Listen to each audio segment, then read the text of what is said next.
నమస్కారం. వినాయక చవితి ప్రత్యేక కార్యక్రమానికి స్వాగతం. ప్రేక్షకులకు ముందుగా వినాయక చవితి శుభాకాంక్షలు. వినాయక చవితి సందర్భంగా వినాయకుని విశిష్టత గురించి ఇవాళ మనం తెలుసుకుందాం. మాట్లాడడానికి మనతో పాటు ఉన్నారు ప్రముఖ జ్యోతిష్య వాస్తు పండితులు, ఆధ్యాత్మికవేత్త, బ్రహ్మశ్రీ డాక్టర్ నాయకటి మల్లికార్జున శర్మ గారు మనతో పాటు ఉన్నారు. ఆయనతో మాట్లాడి మరిన్ని వివరాలు తెలుసుకుందాం. నమస్తే గురుగారు. నమస్కారం. ఎలా ఉన్నారు? ఫైన్. ముందుగా మీకు వినాయక చవితి శుభాకాంక్షలు. తప్పకుండా అమ్మా, మీకు కూడా అమ్మా. మరి వినాయక చవితి అనగానే వినాయకుని విశిష్టతతో పాటు శుక్లాంబరధరం విష్ణు, దాంట్లో ఈ విష్ణు అనేది అసలు ఎందుకు వచ్చింది? దీని విశిష్టత గురించి ముందుగా తెలియజేస్తారా? తప్పకుండా అమ్మా. ఓం శ్రీ గురుభ్యో నమః. వక్రతుండ మహాకాయ కోటి సూర్య సమప్రభ నిర్విఘ్నం కురుమే దేవ సర్వకార్యేషు సర్వదా అన్నారు. అంటే గణపతి అంటే గణపతి అని అంటే ఏమిటంటే ఇక్కడ గణపతి అంటేనే గణ అంటే విఘ్నము, విఘ్నాన్ని తొలగించేవాడే గణపతి.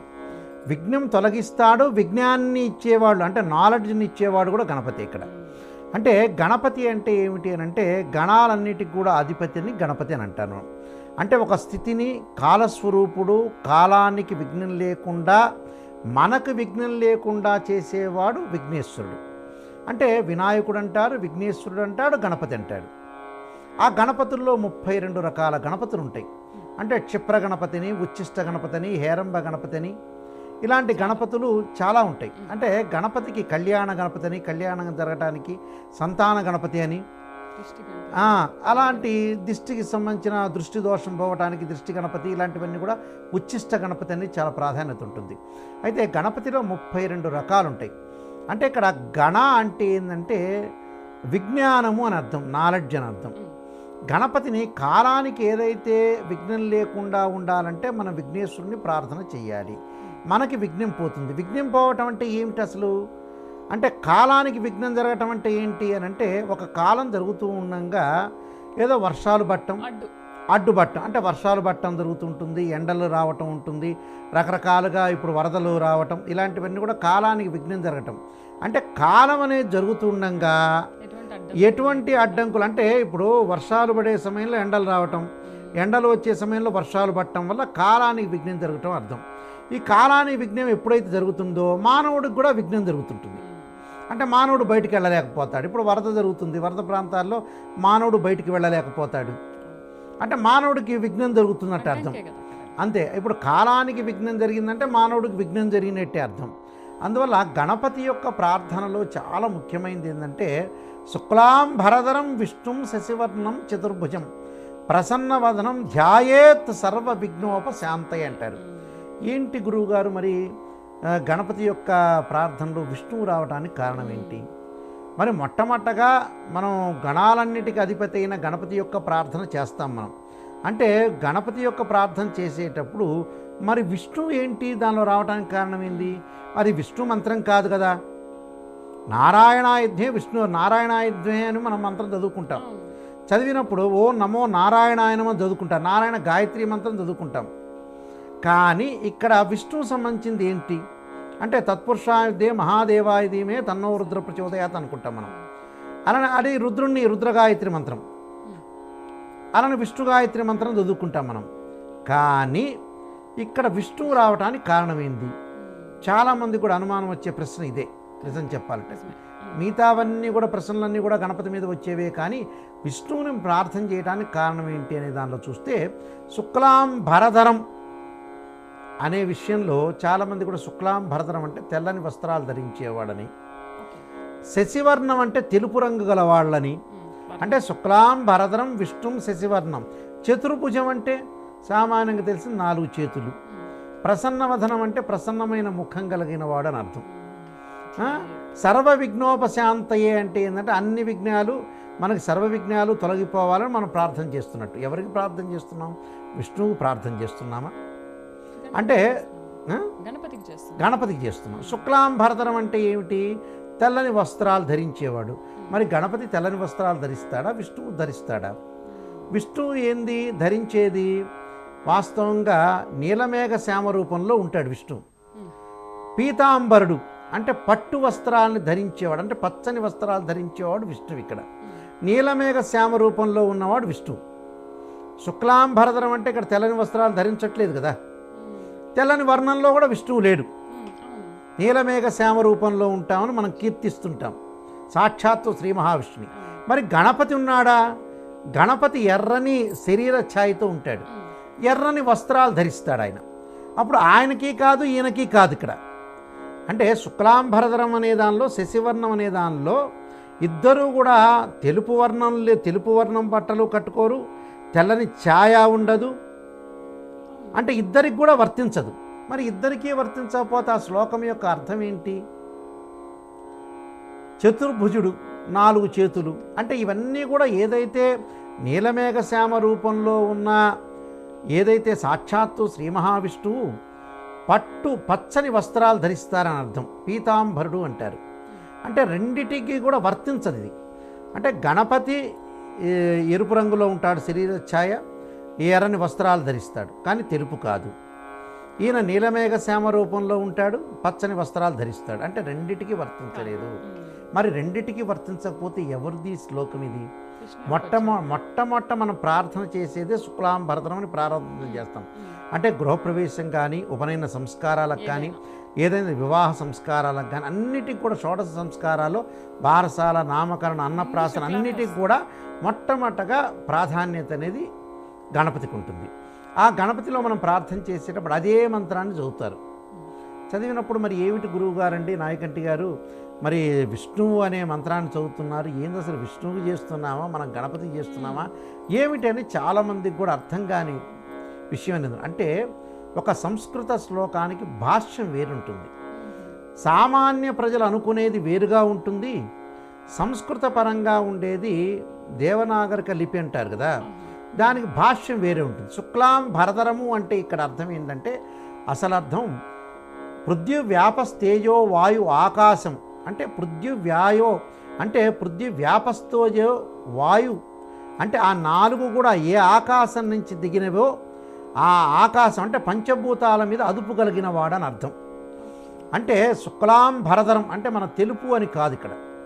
అంటే పృథ్వీవ్యాపస్తేజో వాయు అంటే ఆ 4 కూడా ఏ ఆకాశాన్ని నుంచి వచ్చిన వాడో అంటే ఏ ఆకాశం నుంచి వచ్చినవో ఆ ఆకాశాన్ని అదుపు కలిగిన వాడని అర్థం. అంటే పంచభూతాలు అంటే నింగి, నేల, నీరు, వాయువు ఇవన్నీ కూడా పంచభూతాలు కదా. ఈ పంచభూతాల మీద అదుపు కలిగిన వాడు ఎవరు అంటే పృథ్వీవ్యాపస్తేజో వాయు ఆకాశాలు అన్నారు. అంటే పంచభూతాల మీద అదుపు కలిగిన వాడు అని అర్థం. దానికి అర్థం అంటే శుక్లాంబరధరము అంటే. అలానే శుక్లాంబరధరం విష్ణువును పక్కన పెడదాం. శశివర్ణం అంటే సామాన్య భాషలో తెలుపు వర్ణం. శశి అంటే తెలుపు వర్ణం కాదు, కుందేలు అని అర్థం. కుందేలును తలలో దాచుకునేవాడెవరు? చంద్రుడు. ఆ చంద్రుడు మరి ఎలా ఉంటాడు? 15 రోజులు పెరుగుదల, 15 రోజులు తరుగుదల. మరి చంద్రుడి యొక్క లక్షణం ఏంటి అంటే, చంద్రుడి యొక్క లక్షణం ఏంటంటే 15 రోజులు మనం పౌర్ణమి అప్పుడు 15 రోజులు పెరుగుదల, పౌర్ణమి తర్వాత మళ్ళీ బహుళ పంచమి దగ్గర నుంచి తరుగుదల ఉంటాడు. ఉన్న తర్వాత చంద్రుడి యొక్క లక్షణాన్ని మనం చూసుకునేటట్టయితే చంద్రుడి యొక్క లక్షణమే. చంద్రుడు దేన్ని సూచిస్తాడు? కాలాన్ని సూచిస్తాడు. కాలాన్ని సూచించటం అంటే ఏంటంటే రోజు, పక్షము, మాసము, సంవత్సరాన్ని సూచిస్తాడు చంద్రుడు. అంటే రోజులను సూచిస్తాడు. పక్షము అంటే 15 రోజులు, మాసము అంటే 30 రోజులు, సంవత్సరం అంటే సంవత్సర కాలం అంటే ప్రభావాది 6 సంవత్సరాలు, 60 సంవత్సరాలు అనుకుంటాం కదా. అంటే ఆ 4టిని సూచిస్తాడు చంద్రుడు. ఆ 4టిని సూచించేదాన్ని చతుర్భుజం అన్నారు. శశివర్ణం అంటే శశి అంటే చతుర్భుజం అంటే ఏంటంటే 4 అని అర్థం. 4 అంటే కాలాన్ని సూచించటం. శశి అంటే ఏంటంటే కుందేలును తలలో దాచుకునేవాడు చంద్రుడు అని అర్థం. అలా చతుర్భుజం అంటే అలా వస్తుంది. తర్వాత చతుర్భుజం తర్వాత మనకు వచ్చే ప్రసన్నవదనం అంటాం. ఇక్కడ ప్రసన్నవదనం అంటే ప్రసన్నమైన ముఖం కాదు, ముఖాల్లో కల శ్రేష్టమైన ముఖం ఏంటంటే ఏనుగు ముఖం. అంటే ముఖాల్లో కల శ్రేష్టమైన ముఖం ఏంటంటే ఏనుగు. అంటే ఏనుగు ఏంటంటే లక్ష్మీ స్వరూపం. లక్ష్మీదేవి దగ్గర ఏనుగులు పక్కపక్కనే ఉంటాయి చూసారా. ప్రసన్నమైన ముఖం అంటే మన ముఖాలు ఏం కావు, వాస్తవంగా ఏనుగు ముఖమే శ్రేష్టమైంది అని అర్థం. అంటే ప్రసన్నవదనం. ధ్యాయేత్ సర్వ విఘ్నోపశాంతి అంటారు. సర్వ విఘ్నాలన్నీ కూడా తొలగించేవాడు. అంటే ఇక్కడ మరి విష్ణువు ఎందుకు వచ్చింది? ఇక్కడ కాలాన్ని సూచిస్తున్నాం మనం, పంచభూతాల మీద అదుపు కలగటం, కాలాన్ని సూచించటం, తర్వాత అన్ని విఘ్నాలు కూడా తొలగించటం, ముఖాల్లో కల్లా ఏనుగు ముఖం శ్రేష్టం అని చెబుతున్నాం ఇక్కడ. అంటే పాయింట్ నెంబర్ 1, ఏనుగు ముఖంలో కల్లా ఏనుగు ముఖం శ్రేష్టమైంది అంటున్నాం మనం. దీనితో పాటు మిగతావన్నీ చెప్పుకుంటూ వస్తున్నాం. పంచభూతాల మీద అదుపు ఉండాలంటున్నాం, అదుపు కలిగిన వాడంటున్నాం, అలానే కాలాన్ని సూచిస్తున్నాం రెండోది. మూడోది వచ్చేటప్పుడు ఏనుగు ముఖం ఉండాలంటున్నావు. సర్వ విఘ్నాలన్నీ కూడా తొలగించేవాడు ఎవరు? గణపతి. అయితే ఇక్కడ విష్ణు ఎందుకు వచ్చింది అని అంటే, సృష్టికారకుడు ఎవరు? సృష్టిని సృష్టించేవాడు బ్రహ్మ అయితే లయాన్ని చేసేవాడు సాక్షాత్తు పరమేశ్వరుడు. స్థితిని అంటే ఏంటంటే కాలాన్ని నడిపించేవాడు ఎవరంటే విష్ణువు. ఆ స్థితి జరుగుతూ ఉండగా దానికి బ్రేక్ పడకుండా చేసేవాడే గణపతి. స్థితికారకుడు అంటాం. స్థితి అంటే ఏంటంటే నడిపిస్తుంటాడు ఆ ప్రయాణాన్ని. అంటే ఒక డ్రామాని నిర్వహిస్తుంటాడు. ఆ డ్రామాని నిర్వహించేవాడు ఎవరంటే విష్ణువు. ఆ డ్రామాకి అడ్డంకులు రాకుండా ఉండి విఘ్నం లేకుండా నడిపించేవాడు గణపతి. అంటే శ్రీహరి విఘ్నేశ్వరుడు ఇద్దరు కూడా కాలస్వరూపుడు. శ్రీహరి రూపంలో ఉన్న విఘ్నేశ్వరుడు, విఘ్నేశ్వరుడు రూపంలో ఉన్న శ్రీహరి అని అర్థం. దాని అర్థం అంటే ఇద్దరు కూడా కాలస్వరూపులు. అంటే కాలానికి విఘ్నం లేకుండా జరిపించేవాడు గణపతి. కాలం జరగాలంటే నడిపించేవాడు విష్ణు. అంటే ముగ్గురు కాదు, విష్ణువే. బ్రహ్మ సృష్టికర్త. విష్ణువు ఏంటంటే స్థితి అంటే ఇక్కడ ఏంటంటే అలా జరిగిపోవటాన్ని చేపిస్తుంటాడు. అంటే అలా జరగండి అని ముందుకి, అంటే జస్ట్ మూవ్. ఇందులో ముఖ్యమైనది విష్ణువే. విష్ణు అంటే విష్ణువు గణపతి రెండు కూడా ప్రాధాన్యత ఉంటుంది. విష్ణువు ఫస్ట్ కాలాన్ని నడిపిస్తుంటే ఆ కాలానికి విఘ్నం లేకుండా చేయాలిగా. నడిపించడం ఎవరేం చేస్తారు, కానీ ఆ విఘ్నం లేకుండా జరిపించేవాడు గణపతి. అక్కడ కాలాన్ని సృష్టించేవాడు విష్ణువు అయితే కాలానికి విఘ్నం లేకుండా చేసేవాడు, మనకు అవరోధాలు లేకుండా విఘ్నం కలగకుండా చేసేవాడు గణపతి. అక్కడ అంటే శ్రీహరి రూపంలో ఉన్న గణపతి, గణపతి రూపంలో ఉన్న శ్రీహరి అని అర్థం. ఇద్దరు కూడా దానిలో ఇమిడి ఉన్నారని అర్థం. అంటే గణపతి ప్రార్థన చేస్తే విష్ణువుని కూడా మనం ప్రార్థన చేసినట్టే, విష్ణువుని చేస్తే అక్కడ గణపతిని కూడా ప్రార్థన చేసినట్టే. ఇద్దరు కూడా కాలస్వరూపులు కాబట్టి కాలాన్ని నిర్ణయం చేసేటప్పుడు విష్ణు అనే పేరు అనేది వచ్చింది. సర్వ విఘ్నోపశాంతి అంటే విఘ్నాలు తొలగించేవాడు మళ్ళీ గణపతి. అక్కడ విష్ణువు పైన పేరు వచ్చిందే. వచ్చిన తర్వాత పంచభూతాల మీద అదుపు కలిగిన వాడెవరు? గణపతి. కాలాన్ని సూచించేవాడు ఇక్కడ విష్ణువు అయ్యాడు. కాలానికి విఘ్నం లేకుండా ఉండే సర్వ విఘ్నోపశాంతి అంతే మంత్రం ఉంది చివరిలో, దానికి అది. అంటే ఇక్కడ విష్ణువుని గణపతిని రెండింటిని కలిపారు. ఇక్కడ పంచభూతాల మీద అదుపు కలిగిన వాడు గణపతి అయితే స్థితిని నడిపించేవాడు అంటే కాలాన్ని నడిపించేవాడు, చతుర్భుజం అంటే కాలాన్ని నడిపించేవాడు విష్ణువు అయ్యాడు. ఇక్కడ సర్వ విఘ్నోపశాంతి అంటే విఘ్నం లేకుండా చేసేవాడు గణపతి. తర్వాత వచ్చేటప్పటికల్లా ఈ ముఖాల్లో కూడా శ్రేష్టమైన ముఖం ఏనుగు. అంటే ఏనుగు ముఖం ఎవరికి ఉంటుంది? గణపతికి ఉంటుంది. అందువల్ల అక్కడ గణపతి విష్ణువు రెండూ కలిసి ఉన్నారు. అంటే ఈ కాలానికి ఇద్దరు కూడా స్వరూపులే. శ్రీహరి రూపంలో ఉన్న వినాయకుడు, వినాయకుడి రూపంలో ఉన్న శ్రీహరి అని అర్థం. ఇంత భాష్యం అనేది ఉంటుంది. అయితే వాడుకలో మనం జనరల్గా ఓకే, పూజకు ముందు మనం శుక్లాంబరధరం విష్ణు అనాలి అని చెప్పేసి అందరూ మాట్లాడతారు. కానీ దీని వెనుక ఇంత అర్థం ఉందనేది అసలు ఎవరికి తెలియదు అనుకుంటాను. నాకు తెలిసి దీని గురించి ఒక 1 hour అయినా మనం మాట్లాడుకోవచ్చు. అవునమ్మా. దాని యొక్క భాష్యం వేరే ఉంటుంది. మనం అనుకునేది ఏదైనా వేరుగా ఉంటుంది, దాని యొక్క భాష్యం వేరు ఉంటుంది. అందరూ కూడా శశివర్ణం అంటే తెలుపు వర్ణం అనుకుంటారు, శశి అంటే తెలుపు అని. అలా కాదు, సంస్కృతంలో భాష్యం వేరేగా ఉంటుంది. అంటే దాని యొక్క అర్థం సామాన్యులకు అర్థమయ్యేది పాయింట్ కాదు అక్కడ.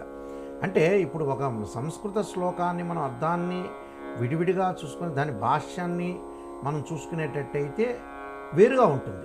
అంటే విష్ణు రూపంలో ఉన్న వినాయకుడు, వినాయకుడి రూపంలో ఉన్న విష్ణు అని అర్థం అక్కడ. చాలా అద్భుతంగా. అందువల్ల గణపతిని మనం ప్రార్థన చేసేటప్పుడు ఆ మంత్రాన్ని ఇద్దరిని కూడా మనం చూస్తున్నామని అర్థం.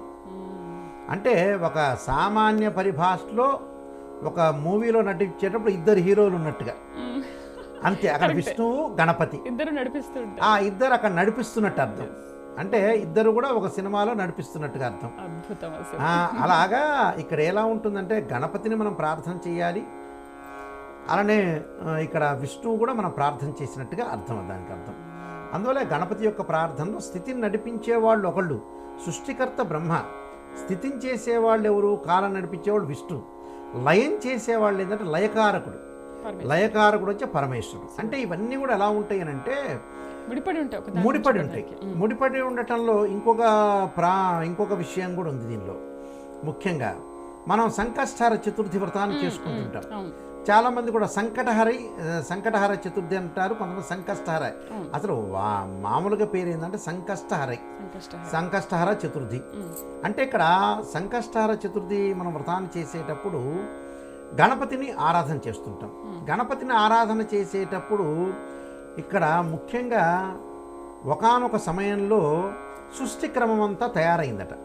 అంటే నదులు, కొండలు, సముద్రాలు, ఇవన్నీ కూడా చెట్లు, చేమలు, ఇలాంటివన్నీ తయారైన తర్వాత ఒకానొక రోజున బ్రహ్మ ఈ సృష్టి అంతా కూడా కాపాడటానికి ఒక మానవుడు కావాలనుకుంటాడు. మానవుడు కావాలనుకొని బ్రహ్మ ఒకరోజు ఏం చేస్తాడంటే ఒక మానవుడి యొక్క నిర్మాణం చేస్తాడు. ఆ నిర్మాణం ఎలా ఉంటుందంటే తల కిందకి, కాళ్ళు పైకి, చేతులు వెనక్కి వస్తాయి. ఏదో ఒక అసంతృప్తి కలుగుతుంది. అసంతృప్తి కలిగిన తర్వాత ఆయన ఎప్పుడైతే అసంతృప్తి కలిగిందో అప్పుడు అసంతృప్తితోటి బాధపడుతూ ఉండగా మళ్ళీ ఆయనకు ఒక అనుమానం వచ్చింది. అంటే మనకు చాలా లోకాలు ఉన్నాయి. అతల వితల సాతల సాతల మహాతల పాతాళ లోకాలు చాలా లోకాలు ఉన్నాయి. భూలోకం, భౌర్లోకం, సువర్లోకం అని చాలా లోకాలు ఉన్నాయి. పాతాళ లోకంతో సహా నాగలోకం, అన్ని లోకాలు ఉన్నాయి. ఈ అన్ని లోకాల్లో అన్ని లోకాలు పెరుగుతుంటాయట, ఎక్స్పాండ్ అవుతుంటాయట. కానీ భూలోకం పెరగదు. స్వర్గనరక లోకాలు పెరుగుతాయి కానీ భూలోకం పెరగదట. చెబుతా. భూలోకం పెరగకపోతుంటే ఎంబటే ఆయనకు ఒక ఆలోచన వచ్చింది. నేను మానవుడి యొక్క నిర్మాణం చేపడతాను, కానీ భూలోకం పెరగదు, పెరగటానికి వీల్లేదు. ఈ మానవులందరూ కూడా పెరిగితే నేనేం చేయాలి, భూమి మీద సరిపోదు కదా అని ఆలోచన చేశాట. చేయంగానే ఆయన బ్రహ్మ ఏం చేశాడంటే పరమేశ్వరుని అడిగాట, సాక్షాత్తు పరమేశ్వరుని అడంగానే ఆ ఆదిదేవుడైన పరమేశ్వరుని అడిగిన తర్వాత ఆయన చెప్పాట, వాళ్ళ యొక్క పూర్వజన్మలో ఉండే కర్మ ఫలితాన్ని బట్టి వాళ్ళు చేసే ఏదైతే పాప కార్యక్రమాలను బట్టి వాళ్ళని వధిస్తుంటాను, లయం చేస్తుంటానని చెప్పాట. లయం అంటే వధించటం, చంపటం. లయం చేస్తున్నాడు కాబట్టి ఆయన లయకారకుడు అయ్యాడు. ఆ లయకారకత్వం అనేది ఎప్పుడు వచ్చిందంటే భాద్రపద మాసంలోనే వచ్చింది. మనం పితృపక్షాలు అంటాను చూసారా. అంటే ఇప్పుడు ఏదైతే మన బహుళపక్షం పాడ్యమి దగ్గర నుంచి బిగినవుతుంది, గణపతి నవరాత్రులు అయిపోగానే లయకారకుడు దిగుతాడు. అంటే లయం చేస్తాడని. ఆ లయం చేసే సమయం ఏమిటంటే భాద్రపద మాసంలో పాడ్యమి దగ్గర నుంచి అమావాస్య వరకు, అంటే బహుళపక్షంలో. అంటే లయం చేస్తాడు. అప్పుడు ఆయన లయకారకుడు అయ్యాడు. మరి లయకారకుడు అయ్యాడు, బాగానే ఉంది. కాలాన్ని నడిపించే వాళ్ళు ఎవరు అంటే మహావిష్ణువు, నేను కాలాన్ని నడిపిస్తానని చెప్పాట. కానీ నాకు మానవుడి యొక్క నిర్మాణం అనేది కరెక్ట్గా లేదు అని అసంతృప్తితోటి ఈయన ఉన్నట్ట. అంటే బ్రహ్మ అసంతృప్తితోటి ఉండగా మహావిష్ణువు చెప్తాట, సాక్షాత్తు శ్రీ మహావిష్ణువు, అయ్యా నువ్వు ఏదో ఒక ఆలోచనతో ఉన్నావు, నీ ఆలోచనలన్నీ కూడా తొలగిపోవాలంటే నువ్వు గణపతిని ప్రార్థన చెయ్యంటట. ఎంబటి ఆయన ఏం చేస్తాడంటే గణపతిని ప్రార్థన చేస్తాట. ఎప్పుడు చేశారు? శ్రావణ మాసంలో బహుళపక్షంలో తదియతో కూడిన చవితి రోజున ప్రార్థన చేశాట. అదే సంకష్టహర చతుర్థి వ్రతం. ఆ రోజున ఎప్పుడైతే బ్రహ్మ ఆ వ్రతాన్ని ఆచరించాడో ఆయనకప్పుడు సంతృప్తికరమైన మానవుణ్ణి తయారు చేసి మొదలుపెట్టాట. అంటే తలపైకి, కాళ్ళు కిందకి, చేతులు ముందుకి. అప్పుడు బొమ్మలుగా తయారు చేసి వాళ్ళ యొక్క పూర్వజన్మలో ఉండే కర్మ ఫలితం అంతా ఇలా ఉండాలని రాశాట. దానిలో రాసిన వాళ్ళు కూడా చాలామంది ఏం ఆలోచన చేశారంటే, రాశారంటే ఏదో కామర్స్లో చిట్టాపద్దుల్లాగా ప్రతి మానవుడికి బ్రహ్మేం రాయుడు పని లేక.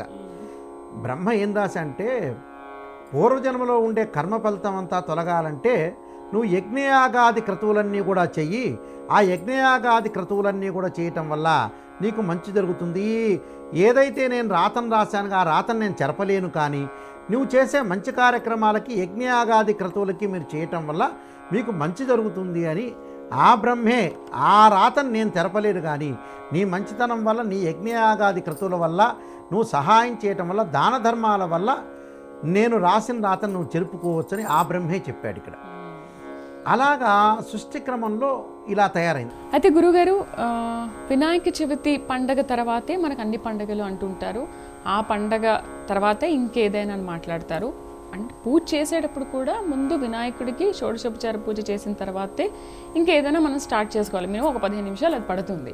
బట్ ఎందుకు ఆయన్ని మాత్రమే ముందుగా ఎందుకు పూజించాలి? శుక్లాంబరధరం విష్ణులో విష్ణు గురించి చాలా చక్కగా వివరించారు కదా, దీని గురించి తెలియజేస్తారా? తప్పకుండా అమ్మా. అంటే అందరూ దేవుళ్ళు ఉన్నారు.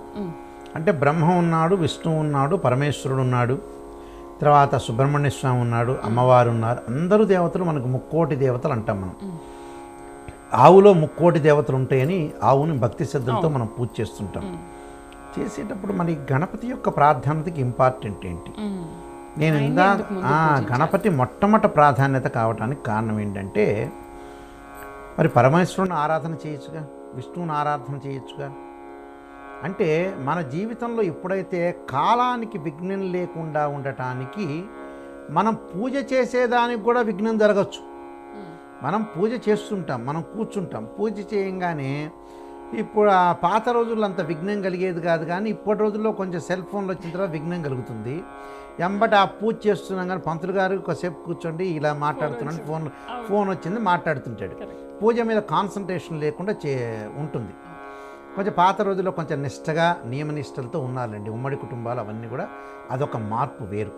అయితే ఇప్పుడు ఏంటంటే కాలానికి విఘ్నం అంటే ఏమిటనంటే, మనం చేసే పూజకు అవరోధం కలగకూడదు. అవరోధం అంటే ఎలాంటి అవరోధాలు? చెడు వార్తలు, చెడు శకునాలు, చెడు మాటలు వినకూడదని అర్థం. అంటే ఏవి కూడా మన చెవులకి రాకూడదు, వినపడకూడదు.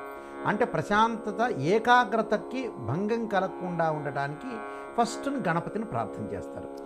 ఆ గణపతిని ప్రార్థన చేయడానికి కూడా కారణం ఏంటంటే, గణాలన్నిటికీ అధిపతి ఆయన పేరే విఘ్నేశ్వరుడు. అంటే వినాయకుడు అనుకుంటాం, మనం విఘ్నేశ్వరుడు అనుకుంటాం, గణపతి అనుకుంటాం. విఘ్నేశ్వరుడు పేరు రావడానికి కారణం అదే. అంటే విఘ్నాలన్నీ కూడా తొలగించేవాడు, గణాలన్నిటికి కూడా పరమేశ్వరుడు ఆధిపత్యం ఇచ్చి కాలానికి విఘ్నం లేకుండా నువ్వు చేయగలిగిన వాడివి కాబట్టి విఘ్నేశ్వరుని పరమేశ్వరుడు వరమిస్తాడు. ఈయనకి స్థితిని నడిపించేవాడు ఉన్నాడయ్యా, విష్ణువు ఉన్నాడు, పరమేశ్వరుడు చెప్పాడు.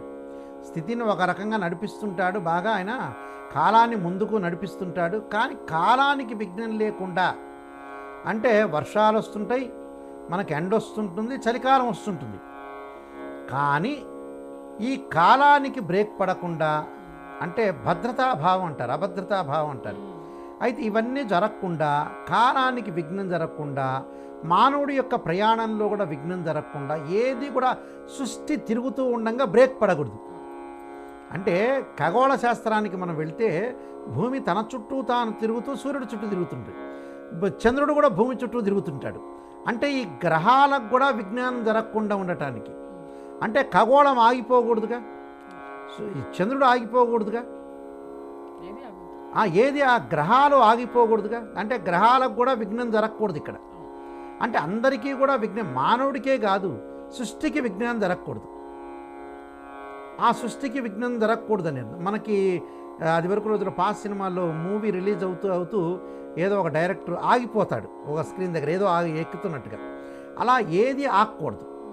అంటే ఏదైతే గ్రహరాశులు కానీ, గ్రహాలు కానీ, మానవుడు కానీ, సృష్టి క్రమం కానీ, ఒక చెట్టు ఉంది, ఆ చెట్టుకి పండ్లు రావాలి, ఆకులు ఉండాలి, ఇవన్నీ ఉండాలిగా, ఆ చెట్టు ఆగిపోకూడదుగా.